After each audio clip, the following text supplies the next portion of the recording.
Hello साथियों, सभी का स्वागत है आपके अपने परिवार GKGS भाई सोनू सर में। तो कैसे हैं आप सभी? आई होप सभी मस्त होंगे, स्वस्थ होंगे और अपने पढ़ाई में लगे हुए होंगे। तो फिर से हम आप सभी के बीच आ चुके हैं बिहार दरोगा का महा मैराथन सेट नंबर 3 को लेकर के। महा मैराथन सेट नंबर 3 जो ये बुक हम लोग को रोशन आनंद बिट्टू झा के द्वारा जो बुक लिखा गया है, उस बुक के सेट नंबर 3 को देखेंगे। तो चलते हैं हम लोग सेट नंबर 3 के पास। 1 और 2 जो जिस स्टूडेंट नहीं देखा है वो प्लेलिस्ट में जा कर के 1 और 2 को देख लेंगे और चलेंगे सेट नंबर 3। सेट नंबर 3 हम लोगों का आज कितना नंबर सेट होने वाला है मेरे भाई? तो सेट नंबर 3 होने वाला है। तो सभी एक बार चैनल को सब्सक्राइब कर देंगे, जो भी नए हैं वो चैनल को सब्सक्राइब करेंगे और बेल आइकन को दबा देंगे, जिससे जब भी हम कोई भी वीडियो लेकर के आएंगे, कोई भी अपडेट लेकर के आएंगे, तो उसका नोटिफिकेशन आपको जल्द से मिल जाएगा। चलिए पहला क्वेश्चन की ओर हम लोग चल चुके हैं। ये सेट 3/9/2023 को पूछा गया प्रश्न से है। चलेंगे हम लोग क्वेश्चन की ओर। पहला क्वेश्चन कह रहा है कि टॉयलेट मैन ऑफ इंडिया के नाम से किसे जाना जाता है? टॉयलेट मैन ऑफ इंडिया के नाम से किसे जाना जाता है? तो हम आपको बता दें, टॉयलेट मैन ऑफ इंडिया के नाम से बिंदेश्वर पाठक को जाना जाता है। किसे जाना जाता है मेरे भाई? बिंदेश्वर पाठक को जाना जाता है। वही अगर हम लोग बात करें तो इसका जन्म बिहार के वैशाली जिला में और 1943 में हुआ था। ठीक है, 1943 से आप लोग याद रखेंगे बंगाल में अकाल पड़ा था। बंगाल में अकाल का संबंध 1943 से है। इन्होंने भारत में स्वच्छता, स्वास्थ्य और का दशा सुधारने में सामाजिक परिवर्तन हेतु 1970 में सुलभ इंटरनेशनल संस्था की स्थापना किया था और 1991 में इसे पद्म विभूषण से सम्मानित किया गया था। इनकी मृत्यु 15 अगस्त 2023 को नई दिल्ली में हुई थी। तो टॉयलेट मैन ऑफ इंडिया के नाम से बिंदेश्वर पाठक को जाना जाता है। इस बात को आप लोग याद रखेंगे। अगला प्रश्न है, मिशन इंद्रधनुष का संबंध किससे है? तो मिशन इंद्रधनुष का संबंध टीकाकरण से है। मिशन इंद्रधनुष को 25 दिसंबर 2014 को शुरू किया गया था। 25 दिसंबर 2014 को शुरू किया गया था और ये सात ऐसे खतरनाक बीमारी, जैसे आपको बता दे, डिप्थीरिया, काली खांसी, टेटनस, पोलियो, खसरा, टीबी और हेपेटाइटिस बी जैसे रोगों के लिए टीकाकरण अभियान से संबंधित है मिशन इंद्रधनुष। ठीक है, मिशन इंद्रधनुष 7 ऐसे खतरनाक बीमारी जो हमारे लिए जानलेवा साबित हो सकता है, उसके लिए मिशन इंद्रधनुष चलाया गया था और ये टीकाकरण से संबंधित है। अगले प्रश्न की ओर चलेंगे। नेक्स्ट प्रश्न कह रहा है, विश्व पर्यावरण दिवस कब मनाया जाता है? तो विश्व पर्यावरण दिवस 5 जून को मनाया जाता है। पर्यावरण दिवस UNEP की पहल है, यूनाइटेड नेशन एनवायरनमेंट प्रोग्राम की पहल है, जिसका निर्णय स्टॉकहोम सम्मेलन 1972 में लिया गया था। पहला विश्व पर्यावरण दिवस की बात करें तो 1974 में मनाया गया था और पहल लिया गया था 1972 में, और ये UNEP के द्वारा मनाया जाता है।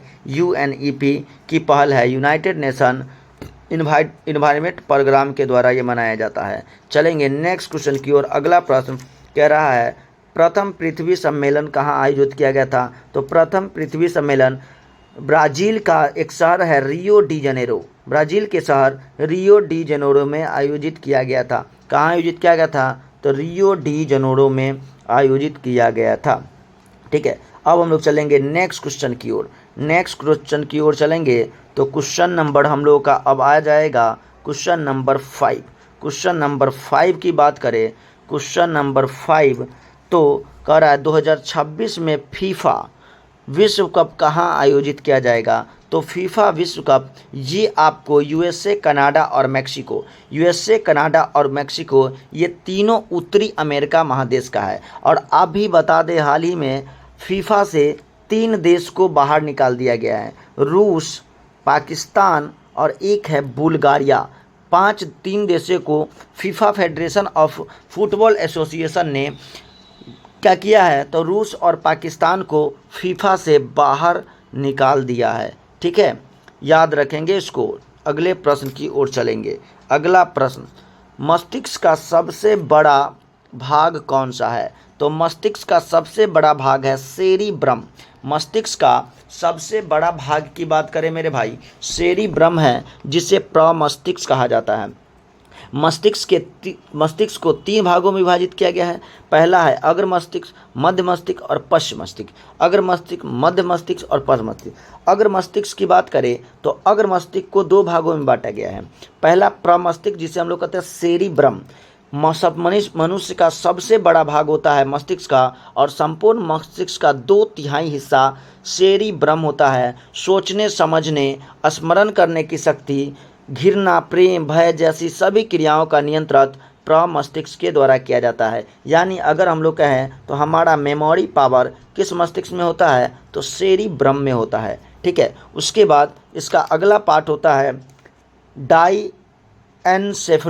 डाईएनसेफेलॉन जो है, ये डाईएनसेफेलॉन क्या करता है, तो ये अग्र मस्तिष्क का भाग है और यह अधिक कम तापमान का आभास कराता है। यानी ज़्यादा तापमान हो, कम तापमान हो, दर्द हो, रोने जैसी क्रियाओं पर नियंत्रण रखता है। दूसरा हम लोग का मध्य मस्तिष्क। मध्य मस्तिष्क के 2 भागों में बांटा गया है। एक है कार्पोरा क्वाड्रिजिनिया और सेरेबल। ठीक है, सेरेबुल। अब कार्पोरा क्वाड्रिजिनिया क्या करता है, ये दृष्टि, आँख कान को पर नियंत्रण करने का काम करता है। किसको, तो आँख और कान की नसों को ब्रेन से जोड़ने का काम करता है। ठीक है, आँख कान की नसों को ब्रेन से जोड़ने का काम करता है, और आँख की नसों को कहा जाता है ऑप्टिकल नर्व। क्या कहते हैं हम, ऑप्टिकल नर्व कहा जाता है। वहीं बात करें सेरेबुल की, तो यह तंतुओं का बंडल होता है। सेरेबुल कॉर्टेक्स को मस्तिष्क के अन्य भागों तथा मेरुरज्जु से जोड़ता है। ठीक है, अब अगला है पश्च मस्तिष्क। पश्च मस्तिष्क ये हमारे ब्रेन का तीसरा भाग होता है। ठीक है, पश्च मस्तिष्क को 2 भागों में बांटा गया है। एक है अनुमस्तिष्क, जिसको सेरेबेलम कहते हैं। ये शरीर को बैलेंस रखने का काम करता है। ये शरीर को क्या करेगा, बैलेंस रखने का काम करता है, संतुलित रखने का काम करता है, ऐच्छिक मांसपेशियों की गतिविधि को नियंत्रित करता है। अब सेरेबुल ऐसे चीज़ों को संतुलित करता है जिस पे हमारा हक है, यानी ऐच्छिक मांसपेशी को। और अगला पार्ट है इसका मस्तिष्क स्टेम। ये 2 भागों में होता है। एक पोन्स वेराइली, ये श्वसन दर को, और ये मेडुला ऑब्लांगाटा, ये अनैच्छिक क्रियाओं को नियंत्रित करता है। यानी कहने का काम बात ये है, ये पश्च मस्तिष्क बैलेंस करने का काम करता है। इसका पहला भाग सेरेबेलम, ये ऐच्छिक क्रियाओं को बैलेंस करता है, नियंत्रण करता है। और मेडुला ओब्लांगाटा ये अनैच्छिक क्रियाओं, ऐसी क्रियाएं जिस पे हमारी इच्छा अनुसार काम नहीं करता है, जैसे छींके आना, पलक झपकना, ये सभी चीज़ों को नियंत्रित करने का काम हमारा मेडुला ओब्लांगाटा के द्वारा किया जाता है। ठीक है, जैसे हृदय का धड़कन हो गया, रक्तचाप हो गया, श्वसन हो गया, ये सब हमारी अनैच्छिक क्रियाएं हैं। इसके विभिन्न प्रतिवेदी क्रियाएं जैसे छींक आना, छींकना, उल्टी करना, पाचक रसों का स्राव करना, ये सभी अनैच्छिक क्रियाओं के अंतर्गत आता है। अगला प्रश्न को देखेंगे। अगला प्रश्न कह रहा है 7 नंबर, मंत्रिपरिषद का आकार होता है। तो मंत्रिपरिषद का आकार क्या होता है, तो मंत्रिपरिषद के बारे में कहा गया कि टोटल लोकसभा सीटों का या विधानसभा सीटों का टोटल 15% हिस्सा, जीते हुए सदस्य का 15% हिस्सा क्या बनेगा, मंत्रिपरिषद का आकार होगा। यानी 15% लोग मंत्री बनेंगे। यानी लोकसभा के सभी जीते हुए सदस्य मंत्री नहीं बन सकते हैं, क्योंकि उसमें से 15% को ही बनना है। ये 51वां संवैधानिक संशोधन 2003 में किया गया था। और केंद्रीय मंत्रिपरिषद में प्रधानमंत्री समेत मंत्रियों की अधिकतम संख्या कुल सदस्य के 15% से अधिक नहीं हो सकती है। यानी जीते गए सदस्य के लोकसभा का मंत्रिपरिषद में कितने परसेंट, तो 15% ही शामिल होंगे। चलेंगे नेक्स्ट क्वेश्चन की ओर। और एक बात और याद रखेंगे, दिल्ली में मात्र 10% मंत्रिपरिषद बनेंगे। दिल्ली में कितना, 10% ही बनेंगे।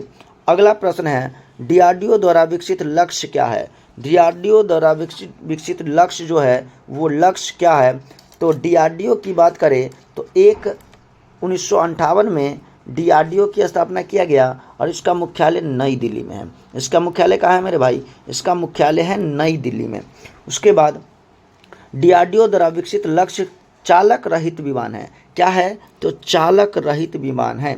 डीआरडीओ ने वैमानिक विकास प्रतिष्ठान एडीई द्वारा विकसित हिंदुस्तान एरोनॉटिक्स लिमिटेड हॉल द्वारा बनाया गया है। एडीई और एचएएल द्वारा बनाया गया है लक्ष्य, और ये चालक रहित विमान है। इसकी लंबाई 1.5 किलोमीटर लंबाई के 2 लक्ष्य भेद सकता है। ठीक है, आगे चलिए अगले प्रश्न की ओर चलेंगे। तो कह रहा है बिहार की सबसे बड़ी ऑक्सबो झील, बिहार की सबसे बड़ी ऑक्सबो झील क्या है? ऑक्सबो यानी गौखुर। ठीक है, तो बिहार की सबसे बड़ी ऑक्सबो झील की बात करें तो वो है कांवर झील। वो क्या है? कांवर झील है, जो आपको कहाँ मिलेगा? बेगूसराय में। कांवर झील आपको कहाँ मिलने वाला है मेरे भाई? तो कांवर झील आपको मिलने वाला है बेगूसराय में। कांवर झील कहाँ मिलेगा? बेगूसराय में। और ये कांवर झील को एशिया के सबसे बड़ी ताज़े पानी की गोखुर झील के नाम से जाना जाता है। गोखुर झील ऐसा झील होता है जो गाय के खुर के समान, जब नदियों का घुमाव ज़्यादा होता है तो वो अपनी आकार गाय के खुर के समान बना लेती है, जिसे गौखुर झील कहा जाता है। और गौखुर झील को 39वें रामसर साइट में शामिल किया गया था। 39वें रामसर साइट में शामिल किया गया था। वहीं हम आपसे बात करें चिल्का झील, तो ये आपको उड़ीसा में मिलेगा। कोल्लूरू झील आंध्र प्रदेश, पुलिकट झील आपको तमिलनाडु में, सांभर झील आपको राजस्थान में, लोनार झील महाराष्ट्र में मिलेगा। और क्या कहते हैं, मणिपुर में किबू लमजाओ, लोकटक झील। ओके, चलिए लैक्टोमीटर किस सिद्धांत पे कार्य करता है? लैक्टोमीटर का किस सिद्धांत पे काम करता है? तो लैक्टोमीटर की बात करें तो ये आर्किमिडीज के सिद्धांत पे काम करता है। और लैक्टोमीटर से हम लोग दूध की शुद्धता को मापते हैं, दूध की शुद्धता को मापते हैं। ठीक है, अब आर्किमिडीज का सिद्धांत क्या कहता है? आर्किमिडीज का सिद्धांत करता है कि जब कोई वस्तु पूरी तरह से द्रव में डुबाई जाती है तो उसके भार में कुछ आभासी कमी होती है। वो आभासी कमी हटाए गए द्रव के भार के बराबर होता है। उसके बाद हाइड्रोमीटर आर्किमिडीज के सिद्धांत पे कार्य करता है। और हाइड्रोमीटर से वायुमंडल की आपेक्षिक आर्द्रता को मापते हैं। सॉरी, आर्द्रता नहीं, घनत्व को। हाइड्रोमीटर से घनत्व को मापते हैं और हाइग्रोमीटर से आर्द्रता को मापा जाता है। ठीक है, चलेंगे नेक्स्ट प्रश्न की ओर। 11 नंबर प्रश्न कह रहा है निम्नलिखित में से किस राज्य में कर्क रेखा गुजरती है? तो कर्क रेखा के बारे में कहे तो कर्क रेखा आपको मध्य प्रदेश से गुजरती है। और मध्य प्रदेश में कर्क रेखा की लंबाई सर्वाधिक लंबाई होती है। सबसे ज़्यादा लंबाई किस राज्य में? मध्य प्रदेश में। और वहीं सबसे कम आपको कहाँ मिलेगा? सबसे कम राजस्थान में। सबसे कम कर्क रेखा की लंबाई राजस्थान में। कर्क रेखा 23.5 डिग्री उत्तरी अक्षांश से होकर गुजरती है। और ये कितने डिग्री का कोण बनाती है? तो 23.5 डिग्री, 23.5 डिग्री का एंगल बनाती है। 23.5 डिग्री का एंगल बनाती है। कर्क रेखा 8 राज्य से गुजरती है। गुजरात, राजस्थान, मध्य प्रदेश, छत्तीसगढ़, झारखंड, पश्चिम बंगाल, त्रिपुरा और मिजोरम राज्य से गुजरती है। कर्क रेखा, मकर रेखा, कर्क रेखा माही नदी को 2 बार काटती है। ठीक है, चलिए बूढ़ी गंगा किसकी सहायक नदी है? तो बूढ़ी गंगा गंगा की सहायक नदी है। बूढ़ी गंगा गंगा की सहायक नदी है। ये सोमेश्वर की पश्चिमी भाग से निकलकर सोमेश्वर की पहाड़ी चंपारण में है और बिहार की सबसे ऊंची चोटी है। पश्चिमी भाग से निकलकर पश्चिमी चंपारण, पूर्वी चंपारण, मुजफ्फरपुर, समस्तीपुर, बेगूसराय जिले में बहते हुए अंत में खगड़िया जिले में गंगा नदी में मिल जाती है। खगड़िया जिले में गंगा नदी में मिल जाती है बूढ़ी गंडक। वहीं गंडक की बात करें तो गंडक नदी ये आपको चंपारण से निकल करके, और ये बूढ़ी गंडक आपको हाजीपुर के निकट गंगा में मिल जाती है। ठीक है, अगला प्रश्न अब हम लोग आ चुके हैं। कह रहा है गंगा के प्रमुख सहायक नदी। तो गंगा के सहायक नदी अगर हम लोग बात करेंगे बाएं किनारे से रामगंगा, गोमती, घाघरा, गंडक, बूढ़ी गंडक, कोसी, महानंदा। रामगंगा, गोमती, घाघरा, गंडक, बूढ़ी गंडक, कोसी। उसके बाद दाएं किनारे से बात करेंगे टोंस, यमुना, कर्मनाशा, सोन, पुनपुन, क्यूल। ठीक है, टोंस याद रखिए, यमुना आपको पता है कर्मनाशा बक्सर में मिलती है, सोन पटना में मिलती है, पुनपुन पटना में मिलती है, और क्यूल आगे जाकर के बांका जिलों में यह गंगा में मिल जाती है। तो इतना गंगा की सहायक नदी हुआ। और गंगा से आपको क्वेश्चन जरूर पूछेगा। नर्मदा नदी कहाँ से निकलती है? तो नर्मदा नदी अमरकंटक से निकल करके अपनी जल को बंगाल की खाड़ी में गिराती है और ये एस्चुरी का निर्माण करती है। इस नदी के बारे में याद रखेंगे। इसकी लंबाई 1312 किलोमीटर है। ये जबलपुर के भेड़घाट के निकट में धुआंधार जलप्रपात का निर्माण करती है। उसके बाद औरसंग नर्मदा नदी के दाएं किनारे से मिलने वाली एक प्रमुख नदी है औरसंग। ठीक है, तवा, बंजर, सेर ये अन्य सहायक नदियां हैं, इसको नहीं याद रखिएगा। अब हम लोग चलेंगे 14 नंबर प्रश्न। बंगाल की दीवानी अधिकार अंग्रेजों को मिली थी। तो बंगाल का दीवानी अधिकार अंग्रेजों को कब मिला था? तो इलाहाबाद की संधि 1765 में। हम लोग 1757 में प्लासी की लड़ाई लड़े और 1764 में बक्सर की युद्ध लड़े और दोनों युद्ध में हमारी हार हुई। उसके बाद अंग्रेज बिहार, बंगाल और उड़ीसा के क्षेत्रों में राजस्व वसूलने का अधिकार, दीवानी अधिकार मिल गया और इलाहाबाद की संधि ये शाह आलम द्वितीय के द्वारा करवाया गया था और इसमें अंग्रेज के गवर्नर लॉर्ड क्लाइव के मदद में संपन्न हुआ था और बिहार, बंगाल और उड़ीसा में दीवानी अधिकार आपको अंग्रेजों को दे दिया गया था। ऑप्शन नंबर ए जो है वो सही हो जाएगा, इलाहाबाद की संधि के द्वारा। ठीक है, आप लोग जो भी नए हैं आप लोग चैनल को सब्सक्राइब कर देंगे और जितना से जितना हो सके शेयर करेंगे। आपके लिए नए नए वीडियो हम लोग लेकर के आएंगे बहुत ही जल्द। नए और नए आजीविका की तैयारी के लिए भी सेट हम लेकर के आने वाले हैं। ठीक है, अगला कह रहा है चुनाव आयोग का उल्लेख किस अनुच्छेद में है? तो चुनाव आयोग की बात करें तो उसका उल्लेख 324 अनुच्छेद में है। अनुच्छेद 324 में और भाग 15 में चुनाव आयोग के बारे में चर्चा किया गया है। चुनाव आयोग के बारे में चर्चा किया गया है। और अभी चुनाव आयोग कौन है? तो ज्ञानेश कुमार जो है वो चुनाव आयोग है। चुनाव आयोग की स्थापना 25 मार्च 1950 को किया गया था। आगे कह रहा है राज्य सूची के विषय में संसद कब कानून बनाती है? तो राज्य सूची के विषय में संसद कब कानून बनाएगी? तो राज्य सूची के विषय में जब राज्यसभा द्वारा 2/3 बहुमत से पारित प्रस्ताव पारित किया जाएगा तो राज्य सूची पर विषय बनाया जाएगा। ठीक है, राज्य सूची पर विषय बनाया जाएगा।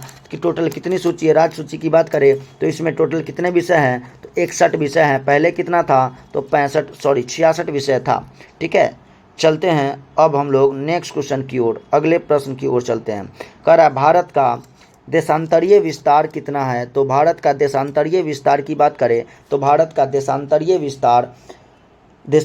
विस्तार की बात करें तो 68 डिग्री से 97 डिग्री 25 मिनट, 68 डिग्री 7 मिनट से 97 डिग्री। और वहीं हम लोग बात करें अक्षांश की तो देखिए इसको अक्षांश कहेंगे, इस अक्षांश की तो 8 डिग्री 4 मिनट से 37 डिग्री 6 मिनट, 8 डिग्री 4 मिनट से 37 डिग्री 6 मिनट हम लोग का देशांतरीय विस्तार है। ठीक है, 8 डिग्री 4 मिनट से तो 68 से 97 25 कहाँ हो जाएगा? लेकिन ये पूर्व से पूर्व ही है, ईस्ट से ईस्ट, तो यहाँ पश्चिम के कारण कट हो जाएगा और यहाँ पूर्व से पूर्व है, इसीलिए इसका आंसर सी नंबर हो जाएगा। ठीक है, पूर्व हो जाएगा आंसर। अगर भारत की बात करें तो भारत का क्षेत्रफल 32,87,263 किलोमीटर है। वहीं प्रतिशत की बात करें पूरे विश्व का तो 2.4% है। उसके बाद भारत किस गोलार्ध में है? तो किस गोलार्ध में है? तो ये आपको उत्तरी गोलार्ध में है। और किस देशांतर में है? तो पश्चिमी देशांतर में है। भारत का उत्तर से दक्षिण की लंबाई 3214 है और पूरब से पश्चिम की लंबाई 2933 है। भारत में कुल तट रेखा की लंबाई 7516 किलोमीटर है और स्थलीय सीमा की लंबाई 15,200 किलोमीटर है। टोटल स्थलीय सीमा की लंबाई। अब भारत का सबसे उत्तरी बिंदु इंदिरा कॉल है। भारत का सबसे दक्षिणी बिंदु इंदिरा पॉइंट है। पश्चिमी बिंदु गुहार माता गुजरात है और सबसे पूर्वी बिंदु किवीथू अरुणाचल प्रदेश है। ठीक है, चलेंगे नेक्स्ट क्वेश्चन की ओर। आगे कह रहा है पराबैंगनी किरणों से रक्षा करने वाली परत। तो पराबैंगनी किरणें से रक्षा करने वाली परत जो है वो हमारा कौन हो जाएगा? तो हो जाएगा, क्या कहते हैं उसको, समतापमंडल। और समतापमंडल को क्या कहा जाएगा? समतापमंडल जो है वो पराबैंगनी किरणें से हमारी रक्षा करती है, जिसको कहते हैं स्ट्रेटोस्फीयर। हिंदी में से क्या कहा जाएगा? समतापमंडल। समतापमंडल कहा जाएगा, समतापमंडल। ठीक है, अब चलिए वायुमंडल की कितनी परतें हैं? तो 5 परतें हैं। सबसे पहला है क्षोभ मंडल। क्षोभ मंडल में मौसम संबंधित सभी घटनाएं होती है। क्षोभ मंडल में मौसम संबंधित सभी घटनाएं आपको किस मंडल में देखने को मिलेगा? तो क्षोभ मंडल में। क्षोभ मंडल में और इसकी ऊंचाई 12 किलोमीटर से लेकर के 18 किलोमीटर तक होती है। कोहरा आना, बादल आना, तत्विक झंझनाहट होना, वर्षा होना, ये सभी आपको क्षोभ मंडल में, और क्षोभ मंडल में 165 मीटर की ऊंचाई पर जाने में हमारे तापमान में 1 डिग्री सी की कमी होती है। ऊंचाई जैसे बढ़ेगा तापमान में क्या होगी, कमी होती चली जाएगी। ठीक है, ये देखिए आपको क्षोभ मंडल, सप्तम मंडल, मध्य मंडल, आयन मंडल और बहिर्मंडल, ये 5 मंडल दिया गया है। सम ताप मंडल की बात करें तो इसमें समान तापमान होता है। इसकी ऊंचाई 50 किलोमीटर है और इसमें समान तापमान होता है। ओजोन परत इसी मंडल में पाए जाते हैं और ओजोन का फार्मूला O3 होता है और ये हमें पराबैंगनी किरणें से मदद करता है उसको रोकने में। आगे है मध्य मंडल। मध्य मंडल का विस्तार सागर तल से 50 किलोमीटर ऊपर है। उसके बाद आयन मंडल है 50-80 किलोमीटर से 400, और उसके बाद बहिर्मंडल है, यह सबसे ऊपरी मंडल है। ये आयन मंडल से शुरू होकर अंतरिक्ष तक चला जाता है। ठीक है, आगे चलते हैं। कह रहा सीता माता की जयंती कब मनाई जाती है, तो बताइए। सीता माता की जयंती बैसाख माह के शुक्ल पक्ष के 9वीं को मनाया जाता है। बैसाख माह के शुक्ल पक्ष के 9वीं को, बैसाख माह के शुक्ल पक्ष के 9वीं को मनाया जाता है सीता माता की जयंती।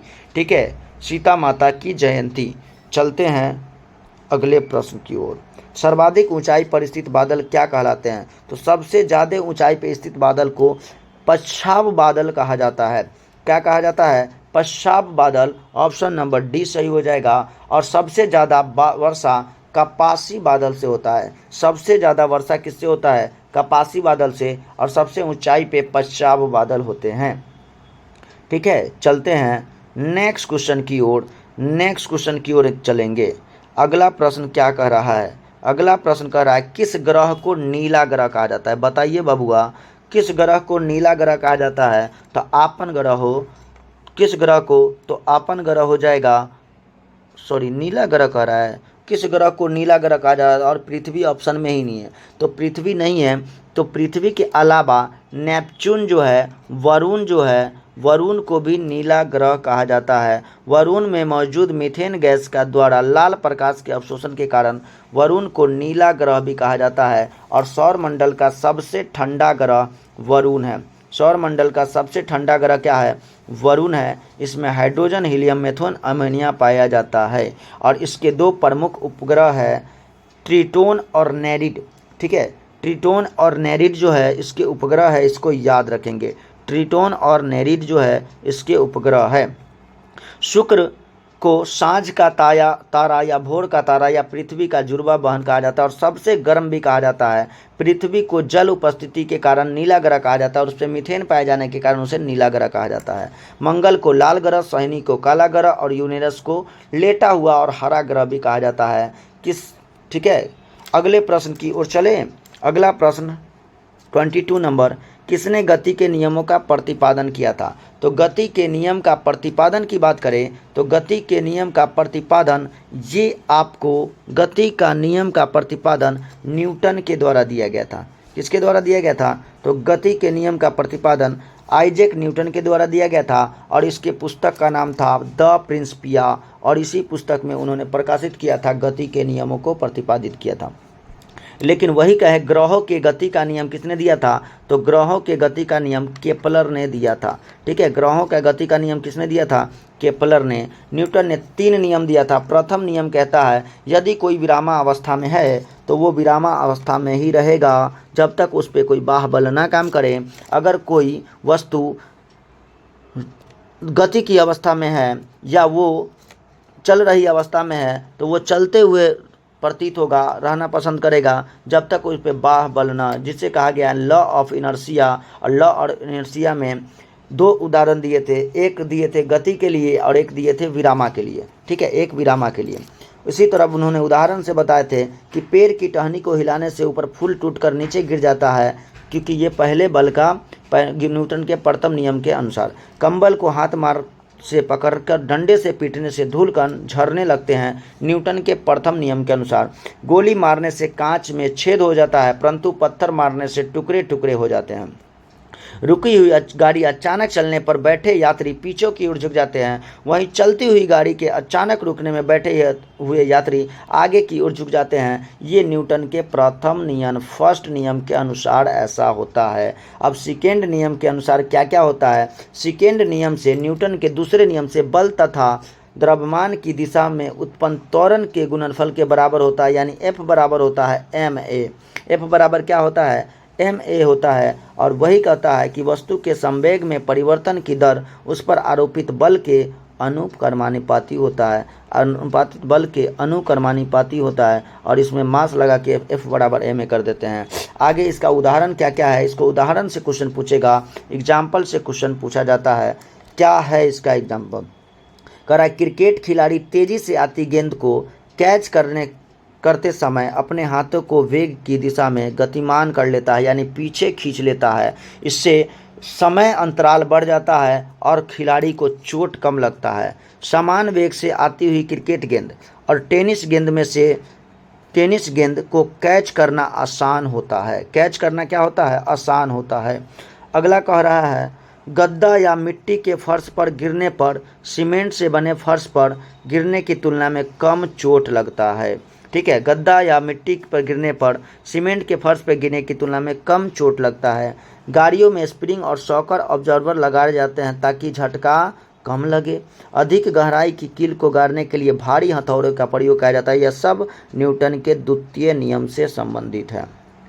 तृतीय नियम की बात करें तो न्यूटन का तीसरा नियम कहता है कि क्रिया के बराबर विपरीत प्रतिक्रिया दिशा होती है, यानी क्रिया के बराबर प्रतिक्रिया लगता है। जिस दिशा में आप क्रिया कर रहे हैं वो बराबर प्रतिक्रिया देगा। ये तीसरा नियम है, क्रिया प्रतिक्रिया का नियम भी कहते हैं। और इस नियम का उदाहरण भी याद रखेंगे आप लोग। बंदूक से गोली छोड़ते समय पीछे झटका लगना, नाव के किनारे पर जाने से ज़मीन पर कूदने पर नाव को पीछे हटना, ऊंचाई से कूदने पर चोट लगना, रॉकेट का आगे बढ़ना, नाव खेने के बांस को पीछे खींचना, ये सब न्यूटन के तीसरे नियम से संबंधित है। रॉकेट का उड़ना, आगे बढ़ना, ये क्रिया प्रतिक्रिया के नियम के अनुसार होता है। अब हम लोग चलेंगे नेक्स्ट प्रश्न की ओर। अगला प्रश्न कह रहा है प्रकाश संश्लेषण में आवश्यक है। तो प्रकाश संश्लेषण में क्या आवश्यक है? ऑक्सीजन भी चाहिए, क्लोरोफिल भी चाहिए, और प्रकाश संश्लेषण है ना भाई। प्रकाश संश्लेषण में ऑक्सीजन तो बाई प्रोडक्ट मिलता है, क्या चाहिए? क्लोरोफिल चाहिए। तो ऑक्सीजन नहीं चाहिए तो सभी तो आंसर हो नहीं क्लोरा, तो ऑप्शन हो जाएगा क्लोरोफिल चाहिए। प्रकाश संश्लेषण में क्लोरोफिल की ज़रूरत होती है। ठीक है, ये प्रकाश संश्लेषण अभिक्रिया है। कार्बन डाइऑक्साइड गैस और जल गैस। कार्बन डाइऑक्साइड मिला वायु से और जल मिला जमीन से। सूर्य के प्रकाश में क्लोरोफिल की उपस्थिति में ग्लूकोज का निर्माण होता है, C6H12O6 का निर्माण हुआ, और जल का भी निर्माण होता है, और बाई प्रोडक्ट के रूप में हमें ऑक्सीजन मिल जाता है। ठीक है, ऑक्सीजन मिल जाता है। आपको पर्णहरित की बात करें तो क्लोरोफिल में मैग्नीशियम पाया जाता है, ये क्वेश्चन पूछता है। ठीक है, आगे चलते हैं। प्राकृतिक सफाई कर्मी किसे कहा जाता है? प्राकृतिक सफाई कर्मी क्या होते हैं? जो हमारे पर्यावरण को, प्रकृति को साफ करते हैं, वे होते हैं अपघटक। वे क्या होते हैं? अपघटक होते हैं। अपघटक जो होते हैं उसे प्राकृतिक सफाई कर्मी कहते हैं। जैसे उत्पादक की बात करें तो पेड़ पौधे क्या है? उत्पादक है, और हम लोग क्या है? उपभोक्ता है। पेड़ पौधे को खाने वाला उपभोक्ता, और पेड़ पौधे और पहले उपभोक्ता के खाने वाले को द्वितीय उपभोक्ता। ठीक है, तो उपभोक्ता है। अपघटक क्या होता है? ये तीनों पेड़ पौधे अगर सड़ जाते हैं, गल जाते हैं, मर जाते हैं तो उसे भी उपघटक ख़त्म कर देगा। अगर शेर बाघ भी मर जाएंगे तो उसको भी खा के ख़त्म कर देगा, और अगर मनुष्य भी मर जाता है तो उसे भी खा करके ख़त्म करते हैं। या प्राकृतिक की सफाई कर्मी कहा जाता है। ठीक है, ये मृत शरीर को अपना भोजन प्राप्त करने के साथ साथ जटिल कार्बनिक को सीधे यौगिक में अपघटित करते हैं। ठीक है, चलिए अब हम लोग चलेंगे नेक्स्ट क्वेश्चन की ओर चलते हैं। 25 नंबर प्रश्न कह रहा है पंचायती राज व्यवस्था किस संविधान संशोधन से संबंधित है? तो पंचायती राज व्यवस्था 93वां संवैधानिक संशोधन से संबंधित है, और इसे 73वां संवैधानिक संशोधन से संबंधित है पंचायती राज व्यवस्था। वहीं अगर हम 74वां संविधान संशोधन की बात करें तो ये नगर पालिका 73वां संवैधानिक संशोधन 1992 में हुआ था और इस अधिनियम में संसद में एक नया भाग 9 जोड़ा गया था। ठीक है, भाग 11 ना भाई, अच्छा सॉरी, भाग 9 का क जोड़ा गया था, 9 का क जोड़ा गया था और इसमें अनुच्छेद 243 से लेकर 243(9) तक प्रावधान है। 73वां संवैधानिक संशोधन, वहीं अनुसूची की बात करें तो अनुसूची 11 जोड़ा गया था जिसमें 29 कार्यकारी विषय वस्तु को शामिल किया गया है। ठीक है, और इसमें पंचायती राज व्यवस्था से संबंधित थे बलवंत राय मेहता, जिन्होंने त्रिस्तरीय पंचायती दिया था। उसके बाद और संबंधित है अशोक मेहता, जो ने द्विस्तरीय बात किया था, द्विस्तरीय। उसके बाद द्विस्तरीय जी.वी.के. राय, जवाहरलाल नेहरू, वल्लभ भाई पटेल और एक और थे वो 1985, सॉरी जवाहरलाल नेहरू नहीं होंगे, ठीक है, एल.वी. सिंघवी समिति 1946 में, थुंगन समिति 1988 में और गॉडगिल समिति 1988 में इन्होंने पंचायती राज से संबंधित बातें को कहा था। ठीक है, अब आगे हम लोग चलेंगे 44वें संवैधानिक संशोधन द्वारा हटाया गया मौलिक अधिकार। 44वें संवैधानिक संशोधन द्वारा हटाया गया मौलिक अधिकार कौन सा है? 44वें संवैधानिक संशोधन द्वारा हटाया गया मौलिक अधिकार ये है संपत्ति का अधिकार, जिसे 44वां संवैधानिक संशोधन 1978 में खत्म कर दिया था। ठीक है, चलते हैं नेक्स्ट क्वेश्चन की ओर, अगले प्रश्न की ओर। बर्फ क्या है? तो बर्फ एक आणविक ठोस है। बर्फ एक क्या है? आणविक ठोस में कहे तो कार्बन डाइऑक्साइड है। ठीक है, आणविक ठोस होता है बर्फ। बर्फ क्या है? तो बर्फ का घनत्व पानी से कम होता है, इसीलिए वो पानी पर तैरता है। और जल का सर्वाधिक घनत्व कितना होता है? 4 डिग्री सी पर होता है। सर्वोच्चता के सिद्धांत के प्रतिपादन कौन थे? सर्वोच्चता का सिद्धांत के प्रतिपादन लॉर्ड हेस्टिंग्स थे। ठीक है, कौन थे? तो लॉर्ड हेस्टिंग्स थे। सर्वोच्चता के सिद्धांत के प्रतिपादक लॉर्ड हेस्टिंग्स थे, इसको आप लोग याद रखेंगे। लॉर्ड हेस्टिंग्स का कार्यकाल 1813 से लेकर के 23 तक रहा था। 1813 से लेकर के 23 तक रहा था। और दूसरा आंगल नेपाल युद्ध 1813-14 में हुआ था, जिसे सौगौली की संधि के द्वारा खत्म कर दिया गया था। चलते हैं, संविधान सभा के प्रथम अध्यक्ष कौन थे? तो संविधान सभा के प्रथम अध्यक्ष की बात करें तो वो सच्चिदानंद सिन्हा थे, लेकिन ये अस्थायी सदस्य थे। ठीक है, अस्थायी थे। वहीं संविधान सभा के अस्थायी सदस्य की बात करें तो अस्थायी सदस्य किसे बनाया गया था? तो अस्थायी सदस्य बनाया गया था डॉक्टर राजेंद्र प्रसाद को, और एच.सी. मुखर्जी क्या थे? उपाध्यक्ष थे। ठीक है, उपाध्यक्ष थे एच.सी. मुखर्जी। संविधान सभा की पहली बैठक 9 दिसंबर को हुई थी और दूसरी बैठक 11 दिसंबर को। 9 दिसंबर में अस्थायी अध्यक्ष सच्चिदानंद सिन्हा को और दूसरा 11 दिसंबर को अस्थायी अध्यक्ष डॉक्टर राजेंद्र प्रसाद को बनाया गया था। संविधान निर्माण में 2 वर्ष 11 महीना 18 दिनों का समय लगा था। वहीं संविधान का प्रारूप कुल 114 दिन तक बहस चला था। संविधान के प्रारूप में कितने दिनों तक बहस चला था? 114 दिनों के बहस के बाद संविधान में 22 भाग 395 अनुच्छेद और टोटल 8 अनुसूचियां शामिल किया गया है।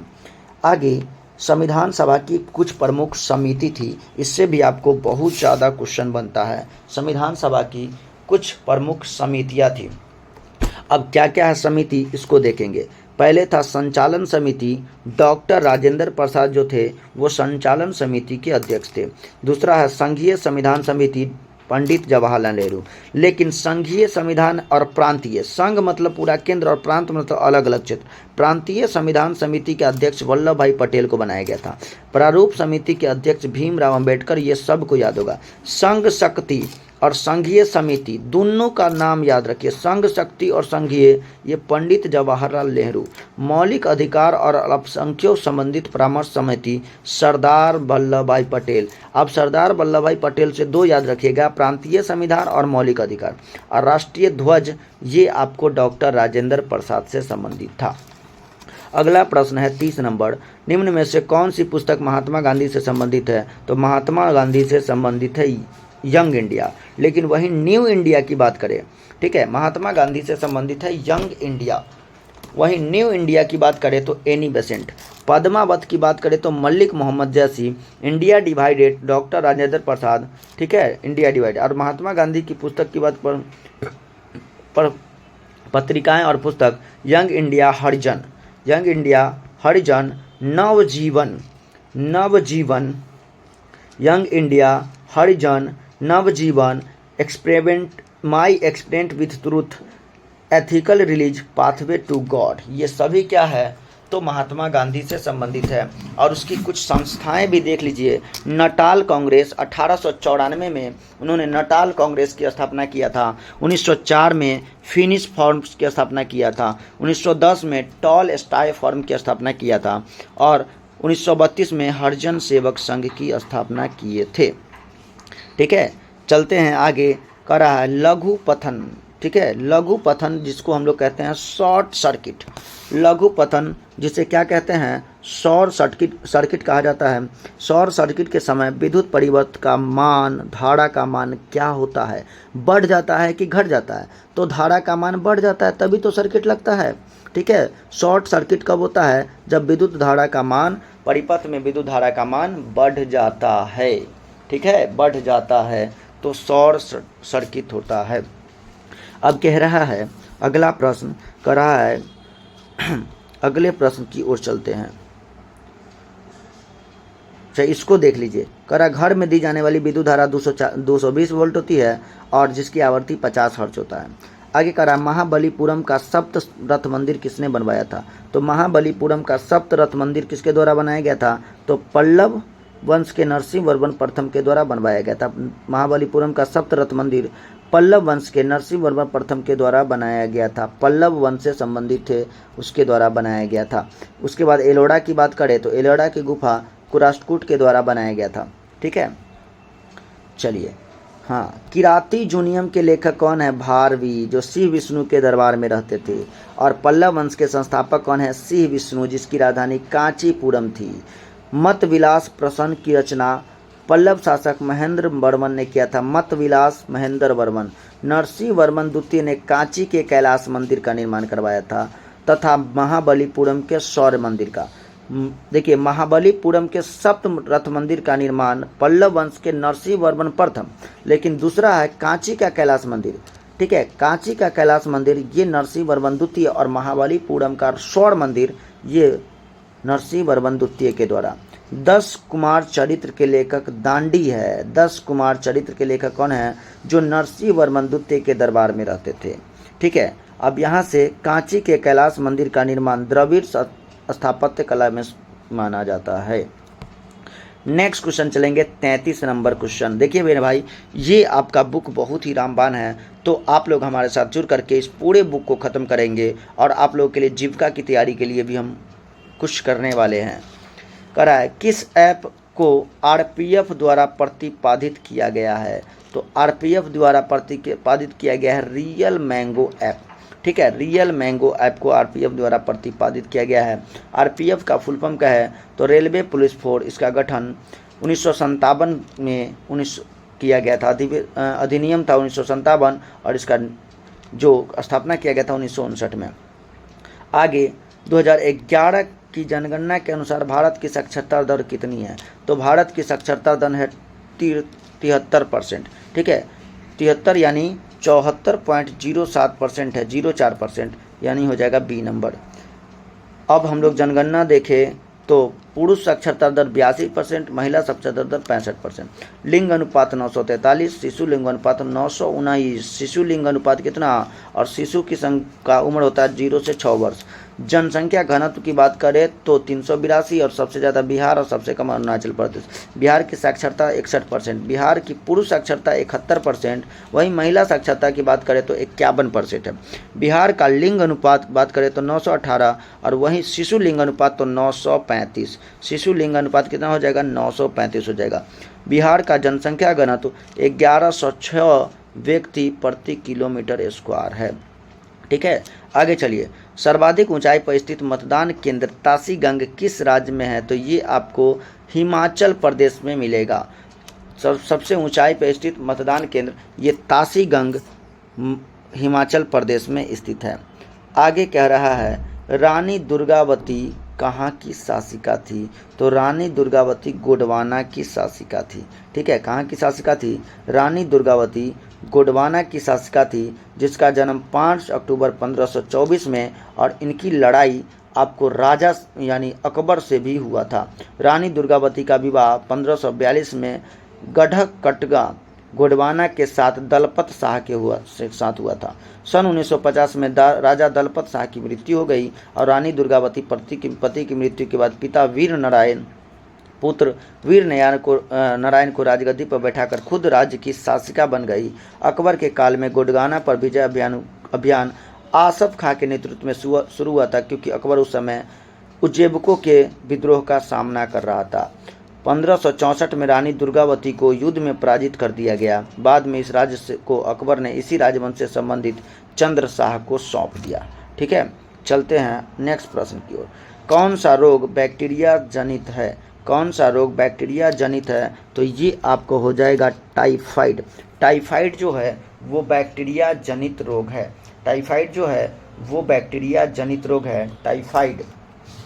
टाइफाइड रोग बैक्टीरिया जनित है। अब बैक्टीरिया से होने वाला या जीवाणु से होने वाले रोग को देखेंगे। जीवाणु से होने वाला रोग क्या क्या हो जाएगा? कोड, डिप्टीरिया, टेटनस, प्लेग, क्षय, हैजा, निमोनिया, गोनोरिया, क्षय और सिफिलिस, ये सब आपको डीप सिटी का कुटनी है। ये सभी आपको बैक्टीरिया से होने वाला रोग है। आगे है विषाणु से होने वाला रोग, तो हेपेटाइटिस ये लीवर में होता है। खसरा, हर्पीज, इन्फ्लुएंजा, पोलियो, चेचक, रेबीज, डेंगू, एड्स, ये सभी आपको, और कोरोना, ये सब आपको किससे होने वाला रोग है? तो वायरस से होने वाला रोग है। कवक की बात करें तो एथलीट फुट, दाद, खाज, खुजली, एक्जिमा, ये सब आपको कवक से होने वाला रोग है। और आगे कोविड-19 श्वसन तंत्र को प्रभावित करता है। विटामिन दिया हुआ है कहाँ, उतना देखेंगे आप लोग। ठीक है, चलिए पाटलिपुत्र के संस्थापक कौन थे? तो पाटलिपुत्र के संस्थापक थे उदयन। ठीक है, उदयन पाटलिपुत्र के संस्थापक उदयन थे, जो हर्यक वंश से संबंधित थे। और ये अजात शत्रु का बेटा था। अजात शत्रु का क्या था? बेटा था। पटना को विकसित किया था शेरशाह सूरी 1541 में। ग्लूकोज का सूत्र कितना होता है? C6H12O6। C6H12O6 होता है। आगे भारी जल, प्लास्टर ऑफ पेरिस, सभी का नाम दिया हुआ है। कह रहा है कोठारी आयोग का संबंध किस से है? तो कोठारी आयोग का संबंध आपको हो जाएगा डी नंबर, शिक्षा से। कोठारी आयोग का संबंध किससे है? शिक्षा से है। सन 1964 में भारत सरकार ने दौलत सिंह कोठारी की अध्यक्षता में स्कूली शिक्षा प्रणाली को नया आकार और नई शिक्षा देने का काम किया था। तो कोठारी आयोग का संबंध किससे है? शिक्षा से। और कोठारी आयोग के समय अनुदान UGC विश्वविद्यालय अनुदान आयोग के अध्यक्ष कौन थे? कोठारी थे। अब हम लोग चलेंगे नए प्रश्न की ओर। 41 नंबर, डोडा बेटा किस पर्वत का सबसे ऊंची चोटी है? डोडा बेटा की बात करें तो किस पर्वत की सबसे ऊंची चोटी है? तो डोडा बेटा जो है ये नीलगिरी की सबसे ऊंची चोटी है। ठीक है, नीलगिरी की सबसे ऊंची चोटी है। डोडा बेटा नीलगिरी की सबसे ऊंची चोटी है। वहीं पश्चिमी घाट की सबसे ऊंची चोटी का नाम है अनाईमुदी। पूर्वी घाट की सबसे ऊंची चोटी का नाम है महेंद्रगिरी। और सतपुरा के ऊंची चोटी का नाम है ध्रुपगढ़। उत्तरी सह्याद्री कलसुबाई, उत्तरी सह्याद्री का सर्वोच्च कलसुबाई है। और अरावली पर्वत की सबसे ऊंची चोटी गुरु शिखर है। ठीक है, जो माउंट आबू के पहाड़ी पर स्थित है। और वहीं पर दिलवाड़ा का जैन मंदिर भी है। अगला है 8वीं अनुसूची में कितने भाषाओं को शामिल किया गया है? तो 8वीं सूची में 22 भाषाओं को शामिल किया गया है। 8वीं अनुसूची में कितनी भाषाएं हैं? तो 22 भाषाओं को शामिल किया गया है। बोडो, डोगरी, मैथिली और संताली को सबसे बाद में। ठीक है, और भोजपुरी नहीं है। आगे चंद्रयान 3 के लैंडर का नाम क्या है? तो 3 के लैंडर का नाम विक्रम है। चंद्रयान 3 के लैंडर का नाम क्या है मेरे भाई? तो विक्रम है। चंद्रयान 3 के लैंडर का नाम क्या हो जाएगा? विक्रम हो जाएगा, विक्रम है। वहीं चंद्रयान 3 की बात करें तो ये 14 जुलाई 2023 को श्रीहरिकोटा में स्थित सतीश धवन केंद्र से छोड़ा गया था M3 M4 LV M3 M4 के द्वारा, और ये 23 अगस्त को चंद्रमा के दक्षिणी ध्रुव पर लैंड किया था। और 23 अगस्त को क्या मनाते हैं, तो आपको अंतरिक्ष दिवस के रूप में भी बनाने की बात कही गई है। आगे कह रहा है अगला प्रश्न कह रहा है किस राज्य की राजधानी अमरावती प्रस्तावित है, तो ये आंध्र प्रदेश की राजधानी अमरावती प्रस्तावित है। आंध्र प्रदेश राज्य से तेलंगाना राज्य का अलगाव हो गया और इसकी राजधानी हैदराबाद तेलंगाना की हो गई। अभी इसकी राजधानी हैदराबाद थी और प्रस्तावित कहाँ है, तो अमरावती है। तेलंगाना की राजधानी हैदराबाद। 2 जून 2014 को तेलंगाना राज्य का निर्माण हुआ, सबसे नवीनतम राज्य 29वां राज्य के रूप में बनाया गया था। और 31 अक्टूबर को राज्य का दर्जा समाप्त कर दिया गया। जम्मू कश्मीर और लद्दाख को केंद्र शासित प्रदेश बनाया गया। एकल आवृत्ति वाले ध्वनि को क्या कहते हैं? नेक्स्ट क्वेश्चन है एकल आवृत्ति वाले ध्वनि को क्या कहते हैं, तो एकल आवृत्ति वाले ध्वनि को टोन कहा जाता है। एकल आवृत्ति वाले ध्वनि को क्या कहते हैं, टोन कहा जाता है। ध्वनि की गुणता वो अभिलक्षण है जो हमें समान तारत और प्रबलता को ध्वनियों में अंतर करने की सहायता देता है। ध्वनि को टोन कहा जाता है। क्या कहते हैं, टोन कहते हैं। अब चलेंगे निम्नलिखित में से कौन सा मानव हार्मोन नहीं है, तो मानव हार्मोन की बात करें तो साइटोकिनिन जो है ये पादप हार्मोन है। एस्ट्रोजन फीमेल हार्मोन है। इंसुलिन ये आपको मेल और फीमेल दोनों में। कैल्सिटोनिन ये आपको मेल और फीमेल दोनों में पाया जाता है। ठीक है, तो साइटोकिनिन ये पादप हार्मोन है और इससे क्या होता है, पत्तियों में विभाजन की क्रिया होती है। चलेंगे नेक्स्ट क्वेश्चन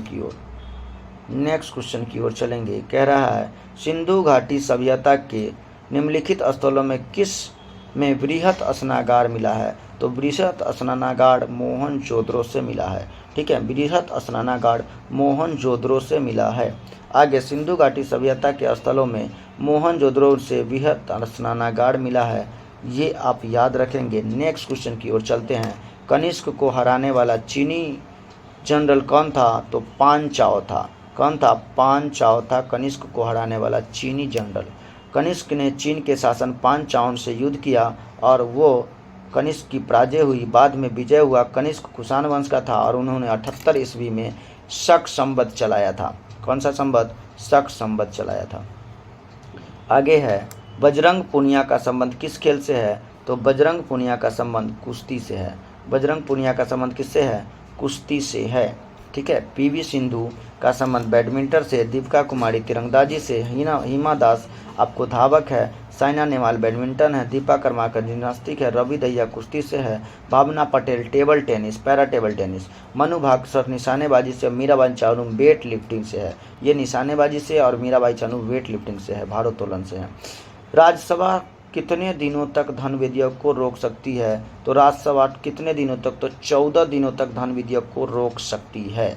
ठीक है, तो इस वीडियो में हम लोग यहीं तक 50 नंबर तक देखेंगे। ये आपका सेट 3 जो है ये 50 नंबर तक है।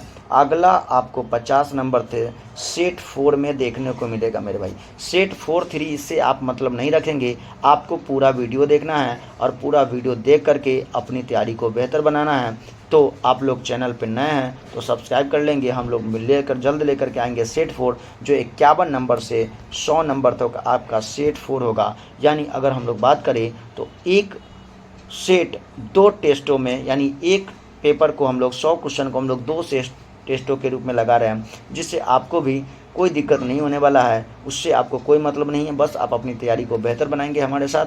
तो चैनल पर नए हैं तो सब्सक्राइब कर लेंगे और जितने से जितने लोग हो उससे शेयर भी करेंगे। धन्यवाद।